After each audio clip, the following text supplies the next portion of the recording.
I'm a dad guy. I'm a PTA dad. I'm the that has been our roles. I worked at night, so I did kids in the daytime. I get them up in the morning, make sure the backpacks are ready to go, and get them dressed for whatever our school has decided is Spirit Week. And if that word and idea of Spirit Week doesn't make sense to you, go talk to someone who has a kid in elementary school, and they'll explain this weird thing about Spirit Week and all the different things that we dress our kids up for. It's crazy. That's my life. And I don't mean to brag. I'm not bragging in any way, shape, or form. I understand just how blessed I am to get to spend so much time with my kids. One of my go-to sayings about being that dad who gets to spend that time, all that time with my kids is that, you know, no parent at the end of their life says this: you know what? I wish I'd spent less time with my kids. Nobody says that. And so today what we're going to do, we're going to be in the book of Esther. Just Esther. So feel free to turn there. It's found in the Old Testament between Nehemiah and Job, and not very big. And it's actually one of two books that doesn't explicitly mention God. Does anyone know the other one? Song of Solomon. Whoa! Someone came ready to hear a Father's Day sermon. Curtis, that you? That's me. Ha! Young Gun was ready. Again, even though his name is not written in the book of Esther, God's fingerprints are on every page. So you're probably wondering, though, like why Esther? Well, when we search the Bible for stories of fathers, most people are like, oh, Father Abraham or David and all of his kids or Jacob. There's lots of fathers, so why are we in Esther? Well, it's kind of personal for me, and I'll get to that point in a minute. But the guy that I want to look at, I've actually never seen used as a model for a good father, but I want to talk about Mordecai. And he wasn't a father by choice. So perfect about what Greg talked about today, man, just on point. Wasn't a father by choice. He was an adopted father. And his wife is never mentioned. And so it may have been a while since we've talked about Esther, or you've thought about Esther, so I'll give a little background and setting. We're in the Persian Empire. This is actually technically kind of post-Jewish captivity. Jewish captivity ended 538. So there's been quite a few journeys back to Israel, but we still see some Jewish people living in the capital of the Persian Empire. And at the time, King Xerxes is reigning. His reign starts at 486, so again, it's been a while. And starting in chapter 1, you see this big, vast empire. It's huge, 127 provinces, it says, and it says it stretches from India to Ethiopia. That is a huge empire. This is the king, or emperor, if you will, that led the Second Greco-Persian War. Right? I'm sure Mark covered some of this. What he might not have covered was, this is that evil dude in 300. There's King Leotis. This is Sparta. The other like weird, creepy, bald-headed, golden guy. That's King Xerxes. Like that's who that is. So next time you're watching that movie with the guys and stuff, you could be like, oh, that's Esther's wife. Really weird conversation starter, but a great way to just slip the Bible into that movie. So right off the bat, the book of Esther is letting us know Xerxes is powerful. But also, honestly, this is a dude who likes to party big time. For a full 180 days, he displayed the vast wealth of his kingdom and the splendor and glory of his majesty. That is a 6-month party. But then check this out. When these days were over, the king gave a banquet lasting 7 days. I just imagine this is kind of like the equivalent of what you hear people say today. Oh man, my vacation, whew, it was wild. I need a vacation from my vacation. Well, King Xerxes needed a party from his parties. This is wild. They loved a party. But in the middle of this 7-day party, King Xerxes decides he would like Queen Vashti to come and be displayed for all these men. Now, how many of you think King Xerxes wants all these men to see his intellect? Yeah, no, me either. So she refuses to come. She says, I'm not coming. Absolutely not. You've been partying for 180 days, and now you're on a 7-day binge. No thanks. Well, King Mega-Ego didn't like that. And so the decision was to remove her from office. And they also sent a letter to the entire kingdom that said this: then when the king's edict is proclaimed throughout all his vast realm, all the women will respect their husbands from the least to the greatest. It's kind of like a great reset for all husbands who might have been in the doghouse or sleeping on couches. Sorry, honey, I know you're mad at me, but the king said, you got to respect me. But there's a consequence, though. Vashti's no longer queen, but they needed a queen. So what are they going to do? Well, they're going to have essentially the Bachelor Persia edition. And King Xerxes is going to find a wife, a queen. And ladies from all over the region come, and there's one who catches his eye, who gets that rose, essentially. And we meet her, come on, clicker, in chapter 2, verse 7. Mordecai had a cousin named Hadassah, whom he had brought up because she had neither father nor mother. This young woman, who was also known as Esther, had a lovely figure and was beautiful. Mordecai had taken her as his own daughter when her father and mother had died. And this is where we're going to kind of start to see our message about fathers take shape. The observation here is that Mordecai decided to be a father. Esther was given some brutal circumstances. Somewhere in the great consequence of events, this little girl was left with no mother and no father. And Mordecai could have said, well, I'm not her dad. He could have said, I'm not even an uncle. I'm just a cousin. I'm thinking of my cousin, and I'm just going to be straight up honest. None of them would have been qualified to raise me. Let's just be honest. But he could have said, let's send her to Jerusalem. He could have said he could have made excuse after excuse, but he said no. Something inside of him said, I'm going to raise this girl. He made a decision to say, I'm going to be dad. And I want to share this kind of theory that I have. And that is, for 9 months, when our wives, husbands, are carrying our children in their womb, they kind of get to know our kids pretty well. They feel these kicks and these turns, and they get to feel all these hiccups. And while we get to kind of like run over, like, oh, we get to feel that, we're like, oh, that's cool. Oh, wow. And that's it. You know, wives and moms, they're building this bond. They're also spending those sicknesses and those sleepless nights, and try as we might to relate, for most of us guys, it's just, we simply can't. And when these kids are born after 9 months, these moms, they already kind of know this little baby boy and this little baby girl. I mean, am I right, ladies? You know this child already. And for us guys, we're kind of just shocked, especially for our first kid. I remember when Noah was born, he comes, and one of the first events that happens is I'm just kind of like, whoa. And it's just a beautiful moment, and the nurse goes, Dad, do you want to cut the umbilical cord? And I just stand there. She says it again, Dad, do you want to cut the umbilical cord?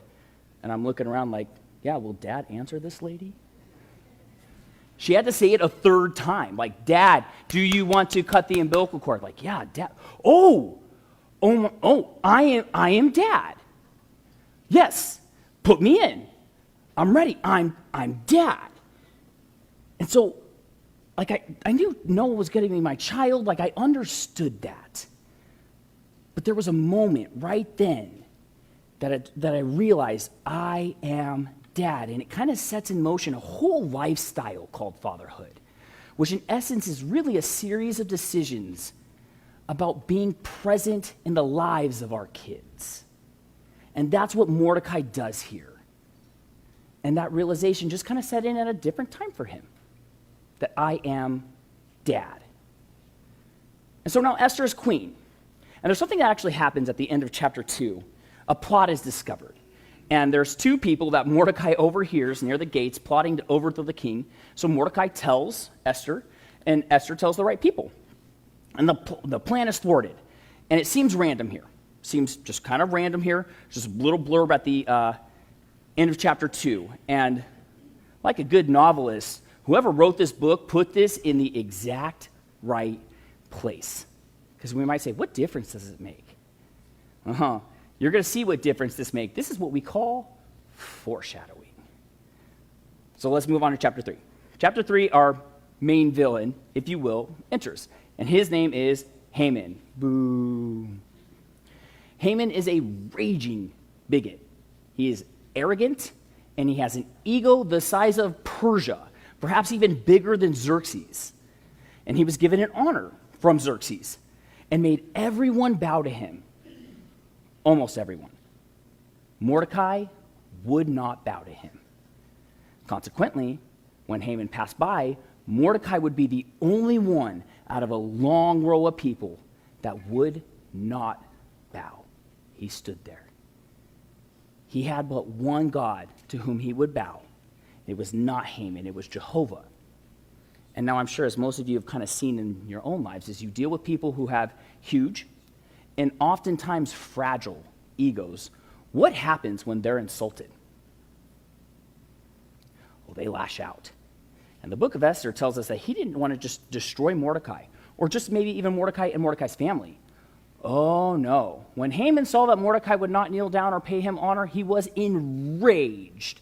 I have to imagine Haman was probably like, what, 5'2", 5'1"? Yet having learned who Mordecai's people were, he scorned the idea of killing only Mordecai. Instead, Haman looked for a way to destroy all of Mordecai's people, the Jews, throughout the whole kingdom of Xerxes. And how far did it go? India to Ethiopia. That's a lot of people. That's a lot of people. And I want to pause here again for a second to look at another characteristic of a father. I want to note a built-in characteristic of Mordecai. And if you're familiar with the book of Esther, you know before the story is over, Esther's going to demonstrate a courage that's going to save her people. But where do you think she learned it? Crisis does not develop character. Crisis reveals character. And I'll say that again in case you missed it. Crisis doesn't develop character. Crisis reveals the character that is within. Which brings me to this. Character is not so much taught to children as it is caught. Character really isn't easily taught, it's caught. Kids don't like lectures, really. I mean, who does? But kids especially, they don't like it. And on top of that, they have short attention spans. Which, it's why the phrase, actions speak louder than words, just resonates so deeply with so many people. Not just Christians, not just adults, but children. All types of people, actions speak louder than words. And it's why the opposite of that is just so grating. Do as I say, not as I do. I've never met a single person who was like, boy, I'm glad someone said that to me. We don't like hearing that because it's character that gets caught. And like I said, this story is personal to me because this message is inspired in part by my dad. And he would take my family and I to churches and preach occasionally. There's a small Church of Christ up in up in Big Bear.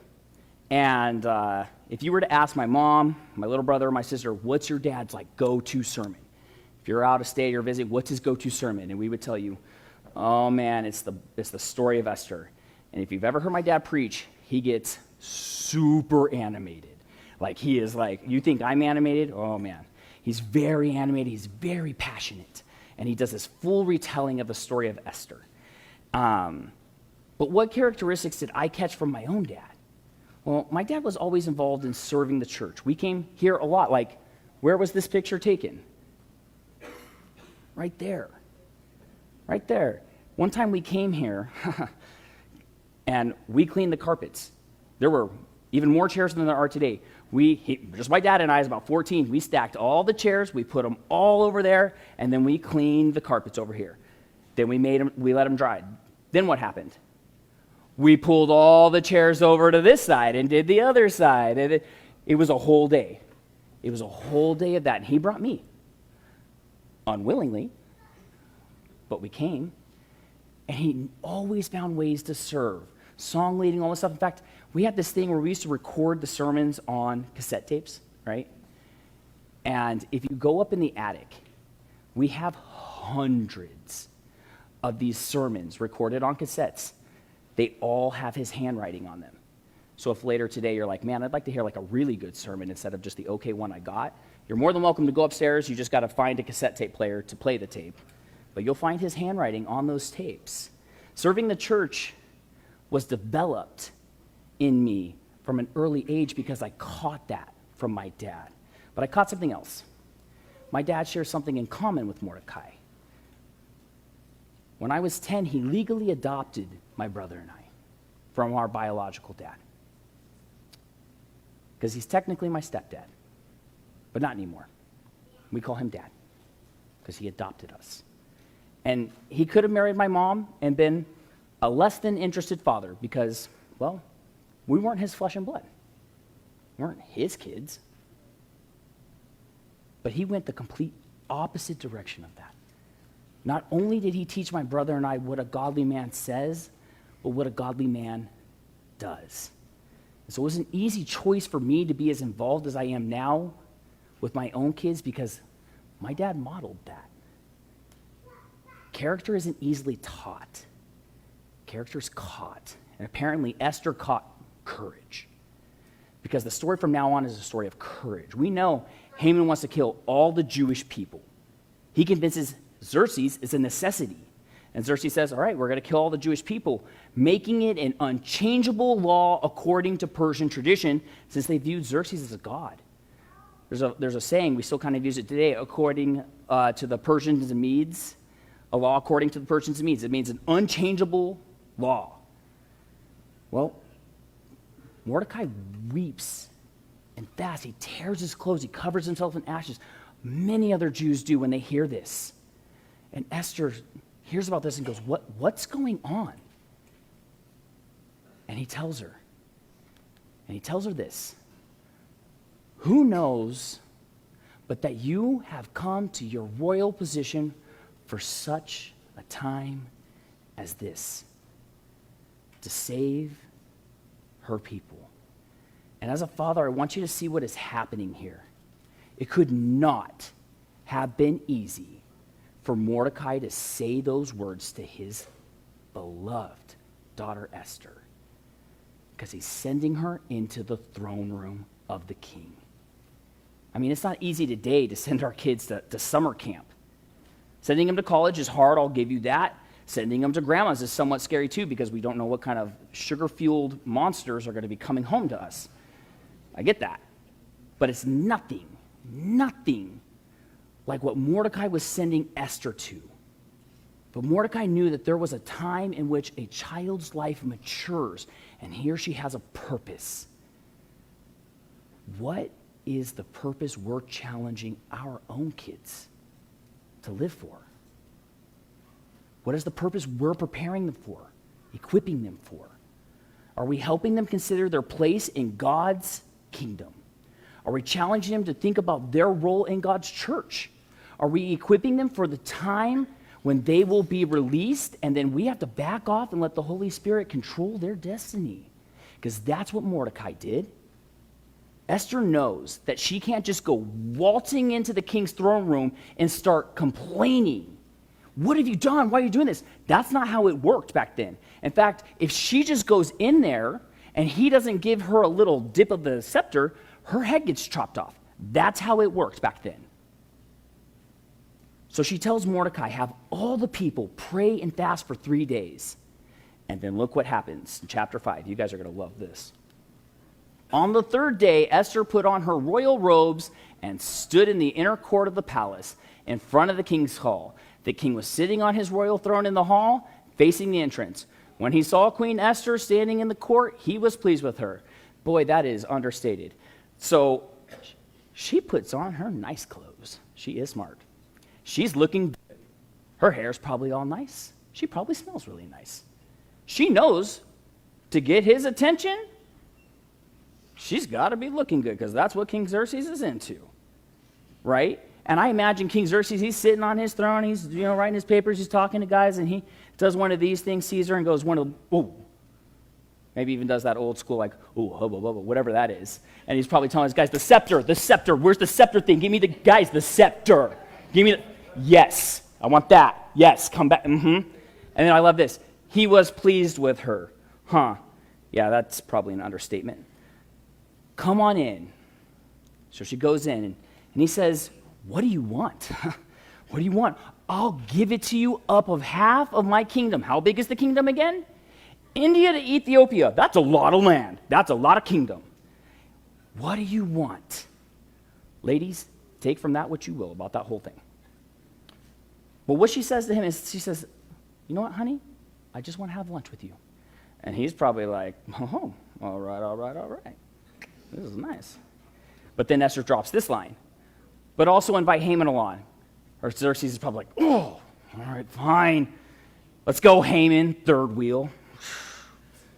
Maybe a little disappointed Haman's there, but they have the party, Esther and Haman and Xerxes.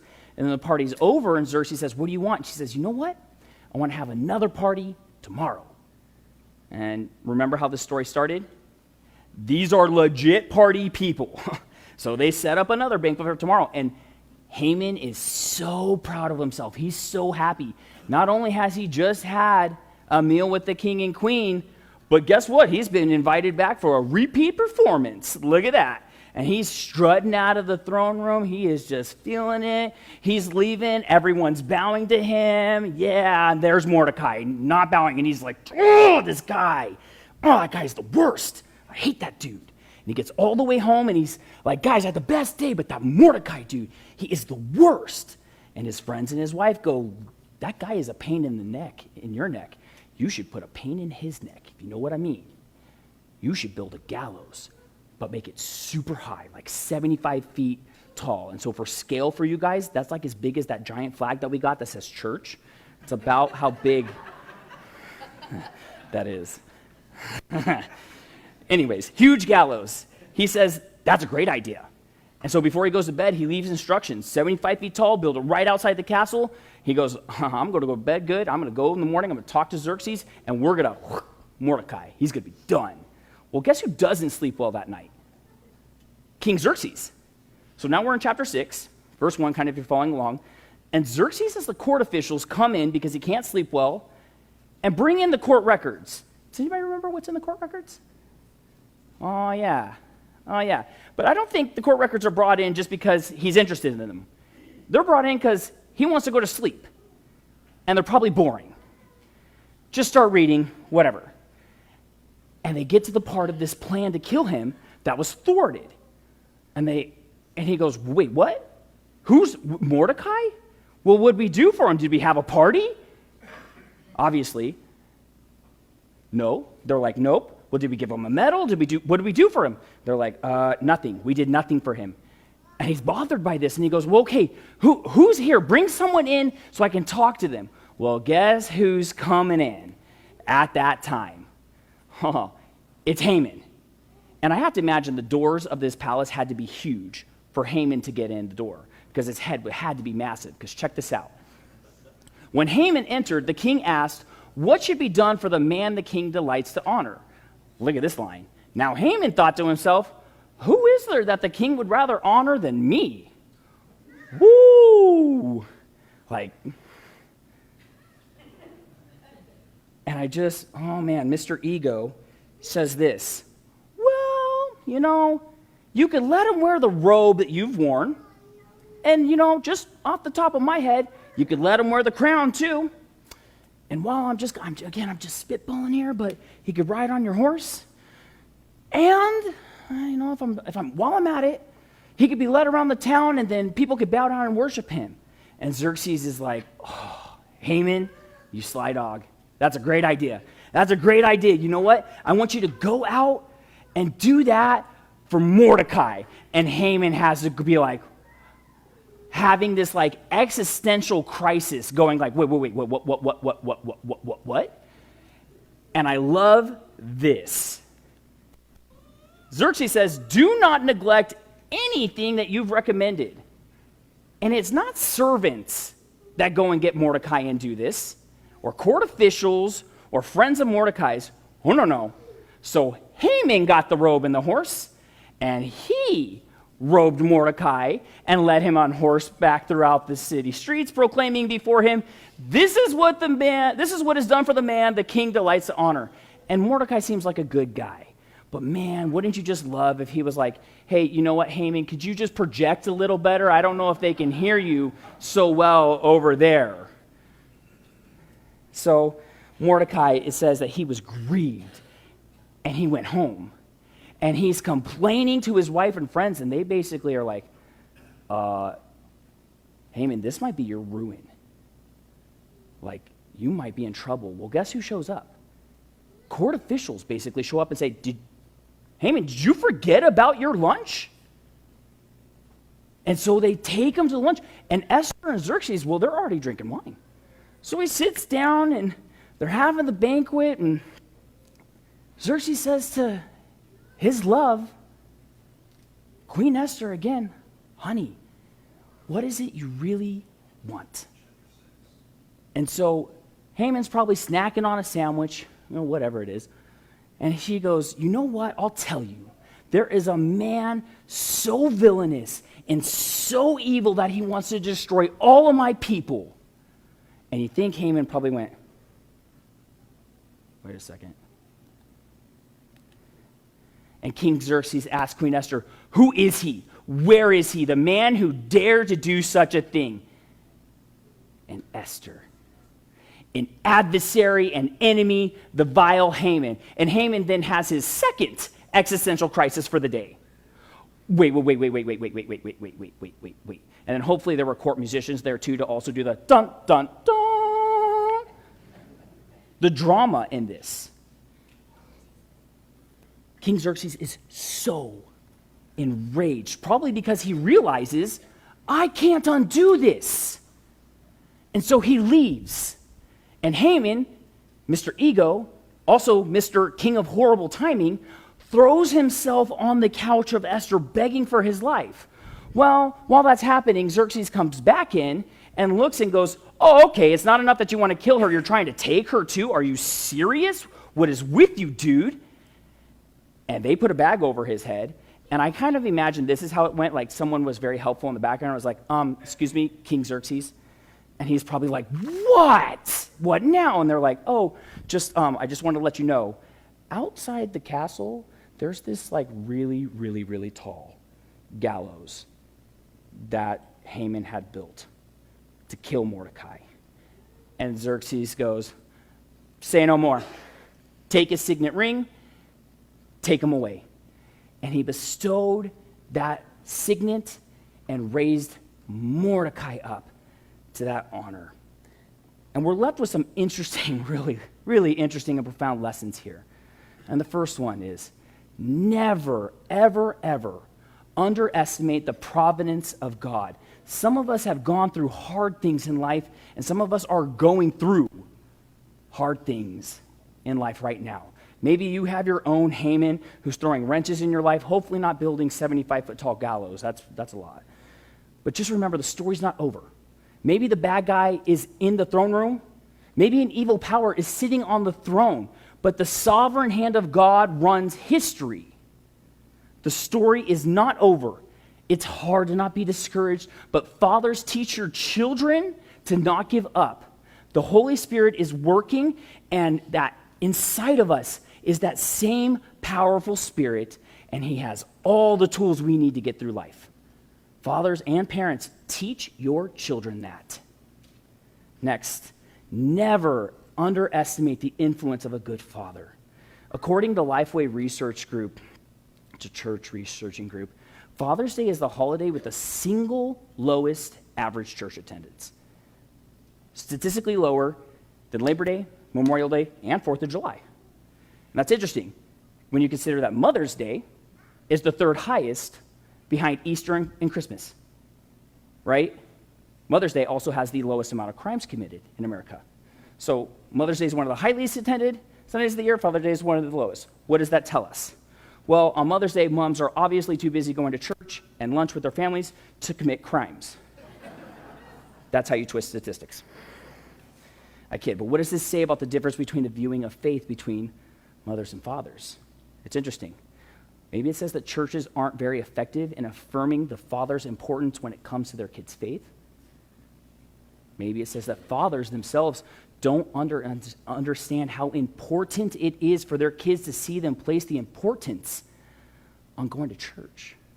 And obviously there are other factors involved, including travel, time of the year, Mother's Day, school is still in session, Father's Day, it isn't. There are other things that go into it, but there's other statistics about this, and they're super heavy. And I didn't want to turn this sermon into a downer, and I also didn't want to turn this into a dad's value versus a mom's value. That's not helpful at all, in my opinion. The ideal scenario is mom and dad united in their faith and service in the raising of their children in the way they should go, plain and simple. Because here's the most important statistic. When both parents attend Bible study in addition to Sunday service, so Bible class, 70% of their kids grow up to attend church. But I mean, think about that. Best case scenario, 3 out of 10 kids won't. And again, I don't want to be a downer, but which 3 out of 10 kids in this room do we want to say, all right, we lost them? That doesn't have to be our statistic. That doesn't have to be us.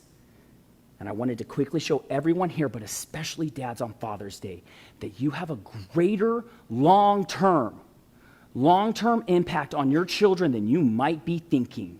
In my reading and studying on the parents' faith and impact on their children's future, the way it often manifests and sounds in our children's lives and in their future, it sounds a lot like this. If dad thought it was important to do, I should probably do it too. That's the way it sounds. At the right time, we may be privileged to influence a child. And if they don't change the world, they might change their neighborhood, they might change their workplace, or they might just as equally, if not more important, change their own family. May God give us the strength and wisdom to say at the right time, you may be in the kingdom for such a time as this. We may never be called to speak to a queen who's going into a throne room, but we probably are going to be called to speak to a teenager who's dealing with all sorts of struggles. We'll be called to stand face to face with our teens or our young children or our adolescents or a young adult or even an older adult who has failed. And they need to not just hear the words of a lecture, but of love. We'll be called upon to stand face to face with our kids who are confused sometimes and need direction. And that phrase, for such a time as this, goes both ways. It's for such a time as this that we also are in the position that we're supposed to be in. Esther was just a little Jewish orphan girl when we first met her, and when we leave her, she's the queen of Persia. Fathers, remind your kids, no matter how old they are, to stay faithful to God. Tell them to listen closely for his call on their life. Empower them to not bow down to the Hamans of this world. They're going to catch the character you throw at them. Make sure you're throwing the right things. It's Father's Day. Our Father who is in heaven sent his Son to be a sacrifice for ours. If you're hearing this message today and you want to be baptized in the name of his Son, well, there's no better way to honor your Father here on earth, and especially your Father in heaven. If you're feeling that pull and that call, we'd love to make that happen. If there's anything Candy can do for you, let us know. Come as we stand and sing.